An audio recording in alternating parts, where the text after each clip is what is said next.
Hey guys, welcome to my mini blog. ఇక్కడ మా బాబాయ్ వాళ్ళు అయితే ఇంటికి తీసుకుపోవడానికి మామిడికాయలు అయితే కట్ చేస్తున్నారు. మా మమ్మీ వాళ్ళ యానివర్సరీ అయిపోవడంతోనే ఫస్ట్ అయితే మా బాబాయ్ వాళ్ళు అయితే వెళ్ళిపోయిల్లు వాళ్ళ ఇంటికి. ఇక్కడ మా మమ్మీ అయితే తినడానికి గుబ్బకాయలు కోసుకొని అయితే పట్టుకొని వచ్చింది. మా మామయ్య వాళ్ళకి నైట్ 11 కి ట్రైన్ ఉంటే అప్పటికి వాళ్ళు స్టార్ట్ అయిపోయిల్లు. అందరూ వెళ్ళిపోతున్నారు అని మా మమ్మీ చాలా బాధపడుతుంది. అసలు వాళ్ళైతే ఫైనల్ గా వెళ్ళిపోతున్నారు. మా అత్తున్నప్పుడు అయితే అసలు ఆ మా అత్తకు నాకైతే ఒక్క క్షణం కూడా పడదు.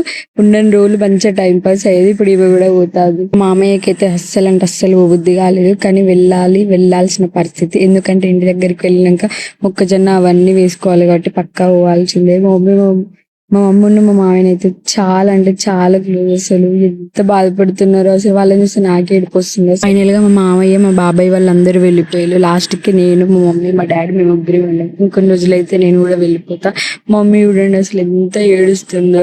అంటుంది, నువ్వు ఉన్నా కాబట్టి ఇంకా నేను ఏడవట్లేను, ఈ మాత్రం ఉన్నా అనుకుంటా. చాలా బాధ వేసింది మా అమ్మని చూస్తే. ఇంకొన్ని డేస్, ఇంకా జస్ట్ ఒక 15 days అయితే నేను కూడా పోతా.